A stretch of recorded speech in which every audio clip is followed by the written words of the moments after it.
Assalamualaikum warahmatullahi wabarakatuh. Salam sejahtera untuk kita semuanya. Berjumpa lagi dengan saya Asep Angeliswana di channel Aspal Edu, channel yang bahas tutorial seputar dunia pendidikan. Pada kesempatan kali ini, saya akan membahas capaian pembelajaran yang ada pada kurikulum Merdeka. Seperti apa sih? Langsung saja kita bahas. Baik rekan-rekan semuanya, banyak yang ingin memahami kurikulum Merdeka, tetapi banyak yang kesulitan, banyak yang merasa pusing, banyak yang menyerah ya untuk memahami kurikulum Merdeka. Padahal kurikulum Merdeka itu adalah kurikulum yang sangat-sangat fleksibel, bebas. Kita bisa menuliskan tanpa harus terkungkung oleh format-format seperti halnya sebelumnya. Nah, untuk memahami kurikulum Merdeka kita harus memahami apa itu namanya capaian pembelajaran ya. Jadi capaian pembelajaran itu adalah kompetensi pembelajaran yang harus dicapai peserta didik pada setiap fase, dimulai dari fase fondasi pada PAUD ya. Untuk pendidikan dasar menengah, CP disusun setiap mata pelajaran. Jadi CP itu adalah target yang diberikan oleh pemerintah ya kepada guru ya agar bisa memenuhi capaian pembelajaran itu dalam setiap fasenya. Proses untuk mencapai fase itu silahkan diserahkan kepada guru masing-masing. Ibarat kata, pemerintah sudah menetapkan misalkan target pembelajaran ini adalah sampai di Bandung. Nah, terserah. Seandainya kita di Jakarta, boleh mencapainya dengan cara melewati Puncak, boleh mencapainya dengan cara melewati Cipularang, boleh juga mencapainya melalui Purwakarta, atau boleh juga mencapainya dengan cara melewati Jonggol. Itu terserah kepada guru yang akan menyusun pembelajaran nantinya. Ya, pada intinya yang penting pemerintah itu targetnya guru tersebut harus sampai di Bandung. Nah, mungkin analoginya kurang lebih seperti itu. Nah, rekan-rekan semuanya ada perbedaan ya ketika kita melihat capaian pembelajaran yang ada saat ini ya dengan kompetensi dasar yang ada pada kurikulum sebelumnya. Lihat baik-baik rekan-rekan semuanya. Nah, ini ada perbedaan kalau pada kurikulum sebelumnya cenderung terdiri dari banyak kotak gitu ya. Di kotak-kotakan ya terpisah-pisah mana yang merupakan pengetahuan, mana yang merupakan praktek, semuanya terpisah. Terdapat poin-poin di situ ya, kita juga harus menghafalkan poin-poin ini, jangan sampai salah gitu ya. Nah, sedangkan pada capaian pembelajaran kita melihatnya lebih simpel ya. Lebih simpel ini ya. Dan ditulis dalam bentuk paragraf yang utuh. Nah, seperti ini. Jadi, kita pun membacanya lebih mudah untuk memahaminya ya. Di samping dengan melihat yang sebelah kiri ini ya. Dan pada capaian pembelajaran ini tidak sebanyak dari KI dan KD yang harus dicapai pada kurikulum 2013. Jadi memang tidak terlalu banyak, tetapi walaupun tidak terlalu banyak, kita bisa menyampaikannya dengan maksimal. Kita tidak perlu terburu-buru untuk mengejar materi, karena esensi dari kurikulum Kurikulum Merdeka ini adalah bagaimana belajar itu berpusat pada peserta didik, bukan hanya sebatas untuk mengejar materi, gitu, mengejar materi. Kalaupun nanti pada prosesnya pembelajaran itu dirasa sudah selesai, kita bisa lebih mengeksplor lagi, lebih mengintensifkan lagi, lebih memaksimalkan lagi capaian pembelajaran yang memang harus dikuasai oleh peserta didik. Nah, di manakah kita bisa mendapatkan capaian pembelajaran ini? Sangat mudah rekan-rekan semuanya. Kita tinggal pergi ke ya kurikulum ya kurikulum.kemdikbud.go.id, tinggal di enter ya, tinggal di enter, kemudian kita ke bagian ini ya, kita close dulu nih. Kita ke bagian ke substansi, ke bagian kurikulum, kemudian kita ke kurikulum Merdeka. Nah, di sebelah kanan ada ini ya, keputusan BSKAP nomor 008 KR 2022 tentang capaian pembelajaran. Ini diklik saja, maka nanti akan muncul sebuah dokumen PDF yang memuat seluruh capaian mata pelajaran, ya, capaian pembelajaran untuk semua mata pelajaran. Banyak sekali di sini ya. Nah, untuk mencarinya bagaimana? Untuk mencarinya kita tinggal Ctrl F saja, kemudian kita cari misalkan bahasa Indonesia, ya, bahasa Indonesia. Kemudian kita enter. Nah, ini adalah bahasa Indonesianya. Bagaimana untuk mencari yang SMA, SMP, dan SD gitu, membedakannya seperti apa? Nah, tinggal di scroll saja ke bawah ya. Jadi nanti akan urut ya, dari mulai PAUD ya, SD, SMP, SMA gitu ya. Nah, akan urut, jadi kita kalau mau mencari jenjang yang lebih rendah, kita bisa melihatnya di paling atas. Kalau jenjang pendidikan yang lebih tinggi, tinggal di scroll saja ke bawah.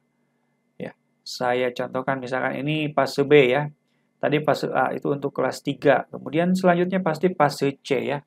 Fase C itu untuk kelas 5 dan 6 SD. Kemudian fase selanjutnya fase D untuk kelas 7, kelas 8 SMP. Fase E untuk kelas 9.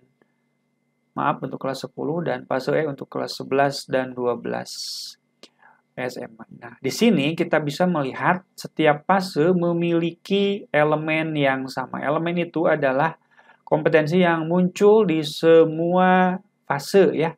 Di semua fase elemen itu ada menyimak, berbicara dan memirsa, berbicara dan mempresentasikan, maaf, membaca dan memirsa, kemudian menulis.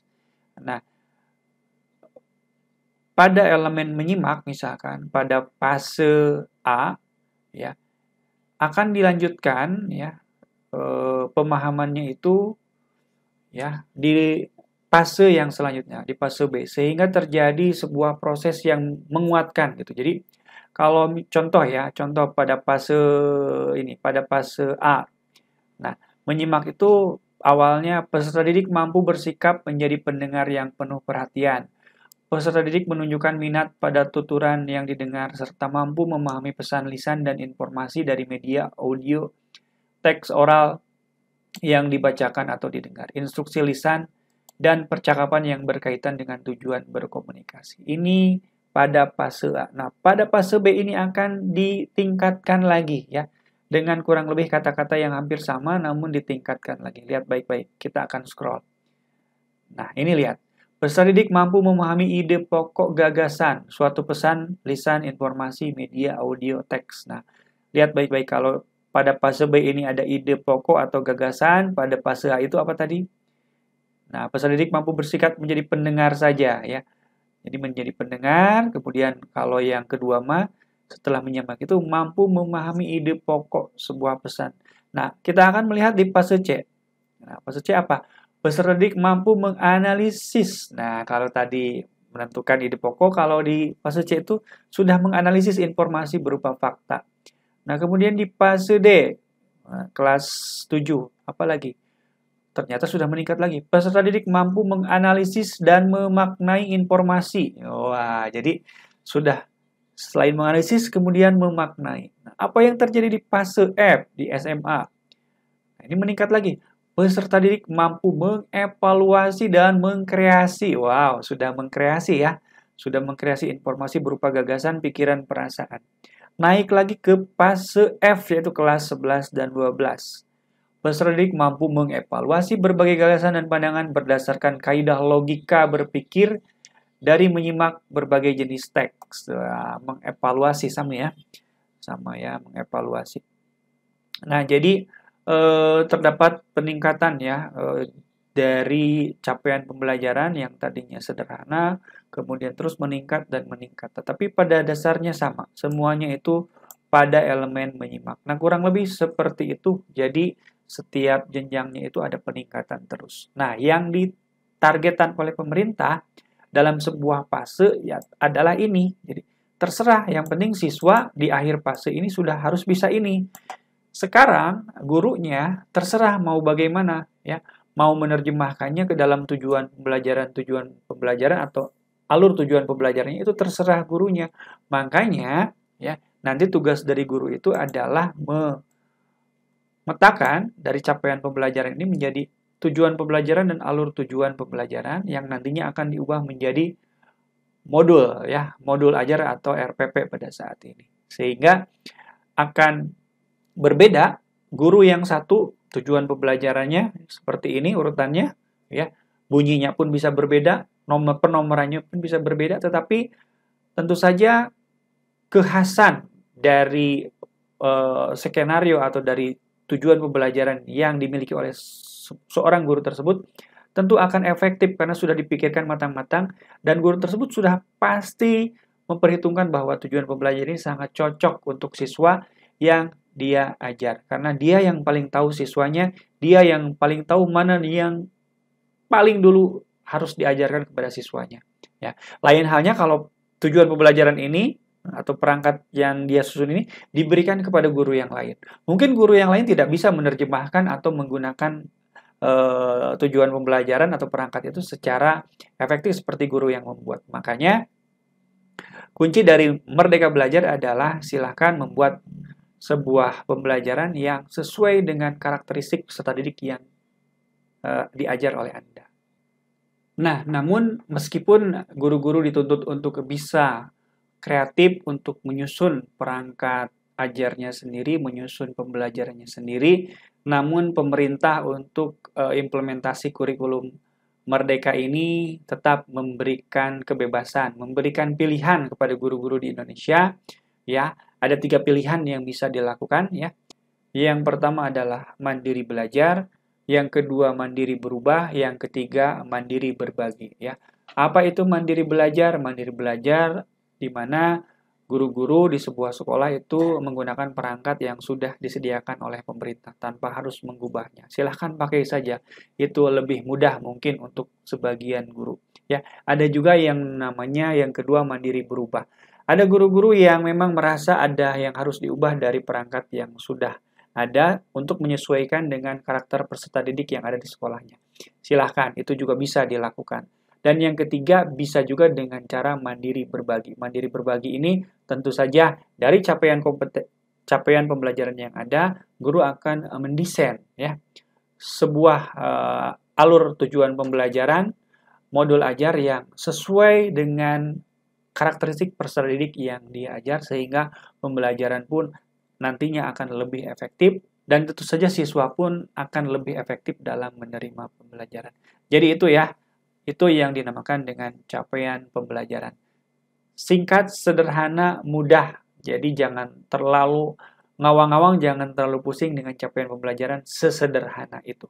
Baik, itu mungkin yang bisa saya bagikan tentang capaian pembelajaran ini. Mungkin pada sesi berikutnya saya akan membahas bagaimana mengubah atau membedah capaian pembelajaran ini untuk diterjemahkan menjadi tujuan pembelajaran, alur tujuan pembelajaran, dan modul ajar.